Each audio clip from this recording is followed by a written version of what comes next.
Gracious சமையலுக்கு உங்களை அன்புடன் வரவேற்கிறேன். நியூ இயர் ஸ்பெஷலாக நம்ம பார்க்க போகிற ரெசிபி திரிச்சா. இந்த ரெசிபியை சொல்லிக் கொடுத்த குஷித் ஆண்டிக்கு ரொம்ப தேங்க்ஸ். ஒவ்வொரு ரம்ஜானுக்கும் இந்த பலகாரம் செய்வாங்க. அது எப்படி செய்கிறதுன்னு மெஷர்மெண்ட்ஸோடு பார்க்கலாம். இந்த படியால் ஒரு படி மைதா மாவு எடுத்துருக்கிறேன். நான் பேக்கர்ஸ் கார்னருடைய ஆல் பர்பஸ் ஃப்ளார் எடுத்திருக்கேன். மாவு சலிக்கிற சல்லடையிலையோ அல்லது ஜூஸ் வடிகட்டுற இந்த மாதிரி வடிகட்டிலையோ பாதி மைதா மாவை போட்டுட்டு ஒரு pinch of salt, ½ tablespoon baking soda, இது எல்லாத்தையும் போட்டு சலிச்சு எடுத்துக்கலாம். அப்போ தான் மாவில் ஈவனாக ஸ்ப்ரெட் ஆகும். மீதமுள்ள மாவையும் அதில் போட்டுட்டு எல்லா மாவையும் சலிச்சு எடுத்துட்டோம். அன்சால்டட் பட்டர் 3 டேபிள் ஸ்பூன் நான் ஆட் பண்ணுறேன். இதுலேயே மெஷர்மெண்ட்ஸ் இருக்கிறதுனால நான் ஈஸியாக ஆட் பண்ணிவிட்டேன். உங்கள்கிட்ட அந்த மாதிரி மெஷர்மெண்ட்ஸ் இல்லைன்னா நீங்கள் டேபிள் ஸ்பூனால் 3 டேபிள் ஸ்பூன் ஆட் பண்ணிக்கோங்க. இந்த பட்டர் சேர்க்குறதுனால ரொம்ப நல்லா மொறுன்னு இருக்கும், நல்லா டேஸ்ட்டாக இருக்கும். பட்டர் போட்டு நல்லா மாவு பிசைஞ்சதுக்கப்புறமா கொஞ்சமாக தண்ணி தெளித்து சப்பாத்தி மாவு பிசைகிற மாதிரி கெட்டியாக நம்ம பிசையணும். இது ரொம்ப இம்பார்ட்டண்ட் திங்கே நீடிங் ப்ராசஸ். நல்லா மாவு பிசையணும், நல்லா அடித்து கூட மாவு பிசையணும். இடையில எண்ணெய் ஊற்றி நீங்கள் நார்மல் சன்ஃப்ளவர் ஆயில் ஆட் பண்ணி நீங்கள் மாவு பிசையணும்.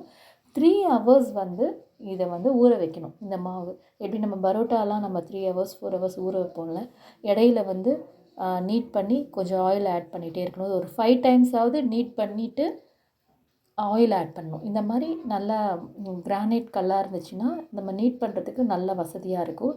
நல்லா அழுத்தி பிசையணும். கொஞ்சமாக மாவு எடுத்து ஆயில் தடவி நல்லா தேய்க்கணும். தின்னாக ரோல் பண்ணணும். அப்போ தான் மொறுன்னு இருக்கும். திக்காக நம்ம சப்பாத்தி மாதிரிலாம் செய்துட்டோன்னா அது எண்ணெயில் போடும்போது ரொம்ப சாகியாக இருக்கும், நல்லா இருக்காது. எந்த அளவுக்கு தின்னாக நம்ம ரோல் பண்ணுறோமோ அந்த அளவுக்கு இந்த திரிச்சா ரொம்ப நல்லாயிருக்கும். இது எப்படி செய்கிறதுன்னு பார்க்கலாம். இந்த மாதிரி நல்லா கோடு போட்டுட்டு கட் பண்ண ஒரு ட்ரையாங்கிளை எடுத்துகிட்டு சென்டரில் பிடிச்சிக்கிட்டு இப்படி கிளாக் வைஸ் டைரக்ஷனில் இப்படி திரிச்சு விடணும். அதனால தான் இதுக்கு பேர் திரிச்சான்னு பேர் வந்தது. ரிமைனிங் உள்ள ட்ரையாங்கிள்ஸையும் இந்த மாதிரி சென்டராக நம்ம திரிச்சு எடுத்து வச்சுக்கலாம். ஆண்டி எக்கு போடுவாங்க, நான் எக்கு போடலை. ரொம்ப சிம்பிள் அண்ட் ஈஸியான ரெசிபி. இந்த ஃபெஸ்டிவல் சீசன்லேயே இந்த நியூ இயர் ஸ்பெஷலில் நீங்களும் உங்கள் வீட்டில் இந்த திரிச்சாவை செஞ்சு ட்ரை பண்ணுங்கள். ரிமைனிங் உள்ள மாவையும் நான் அப்படி திரிச்சு எடுத்து வச்சுட்டேன். நான் சூடான எண்ணெயில் இது எல்லாத்தையும் கொஞ்சம் கொஞ்சமாக பொரிச்சு எடுத்துடலாம். மீன்வைல் நான் சுகர் சிரப் ரெடி பண்ண போகிறேன். எந்த கப்பால் நான் மைதா மாவு எடுத்தனோ அதே கப்பால் 1 கப்பு சுகர் எடுத்துக்கிறேன். இந்த திரிச்சாவை எல்லாத்தையும் நான் பொரிச்சு எடுத்ததுக்கப்புறம் தான் நான் சுகர் சிரப்லேயே நான் ஆட் பண்ண போகிறேன்.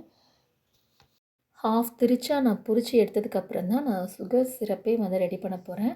மூழ்கிற அளவுக்கு தண்ணி ஊற்றி லோ டு மீடியமில் வச்சுட்டேன். நான் நல்லா கரைஞ்சதுக்கப்புறமா கொஞ்சம் மீடியம் டு ஹையில் வைக்கிறேன். அதுக்குள்ளார நான் எல்லா திரிச்சாவையும் நான் ரெடி பண்ணிவிடுவேன். கோல்டன் ப்ரௌன் கலர் வர வரைக்கும் நம்ம பொறுமையாக ஃப்ரை பண்ணணும்.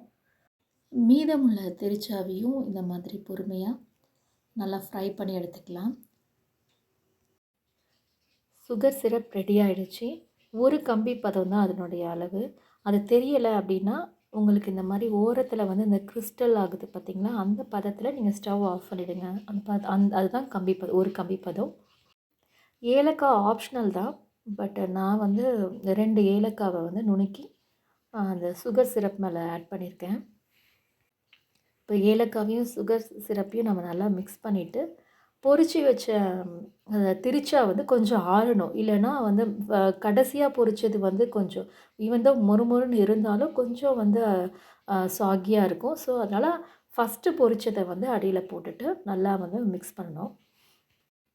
திரிச்சாவை 1 பை 1 போட்டு நம்ம மிக்ஸ் பண்ணணும். மிக்ஸ் பண்ணும்போது கரண்டியால் பண்ணினீங்கன்னா அது உடஞ்சிரும். ஏன்னா மொறுன்னு இருக்குல்ல, அதனால் உடஞ்சிரும். அதனால் என்ன பண்ணணும்னா பெரிய பேனில் தான் நம்ம சுகர் சிரப் செஞ்சதுனால அது நம்ம அப்படி குலுக்கி எடுத்துக்கலாம். குலுக்கும் போது சாஃப்டாக அப்படியே மெதுவாக எல்லாம் மிக்ஸ் ஆகி எல்லா இடத்துலையும் கோட் ஆகிருக்கும் இந்த சுகர் சிரப். ரொம்ப கேர்ஃபுல்லாக பண்ணணும், ஏன்னா சூடாக இருக்கும் சிரப்பு. ஸோ ரொம்ப கேர்ஃபுல்லாக பண்ணணும். இந்த மாதிரி குலுக்குனதுக்கே பாருங்கள் நல்ல ஒரு எஃபெக்ட் இருக்குது. எல்லா இடத்துலையும் ஸ்ப்ரெட் ஆகிருக்கு பாருங்கள். ஸோ பொறுமையாக பண்ணதுக்கப்புறமா இதை வந்து ஒரு ஒரு ஒன்று ஒன்றா எடுத்து நம்ம பிளேட்டில் வைக்கணும். அப்போ தான் நல்லா ஆறும். இந்த சுகர் சிரப்பும் அந்த திரிச்சாவும் நல்லா ஆறி இருக்கும். இல்லைன்னா ஒன்றோட ஒன்று ஒட்டிக்கும். அதனால் தனித்தனியாக எடுத்து திரிச்சாவை தனியாக எடுத்து வச்சிடணும். இந்த திரிச்சா நல்லா ஆறிடுச்சு. பார்க்கவே ரொம்ப சூப்பராக இருக்குது. இந்த சுகர் கிளேஸ் வந்து அந்த திரிச்சா மேலே கோட் ஆகி ரொம்ப நல்லாயிருக்கு. மொறு மொறுன்னு இருக்குது. நல்லா டேஸ்ட்டாக இருக்குது. அதுக்குள்ளார நான் வீடியோ எடுக்கிறதுக்குள்ளாரையே ஒரு 10 திரிச்சா காலி ஆகிடுச்சு. பிள்ளைங்க சாப்பிட்டுட்டாங்க. இந்த எம்மியான ரெசிப்பியை நீங்களும் ட்ரை பண்ணுங்கள். நியூ இயர் ஸ்பெஷலாக இந்த திரிச்சாவை அவங்க வீட்டில் உள்ள எல்லாருக்கும் செய்து கொடுங்க. Happy new year.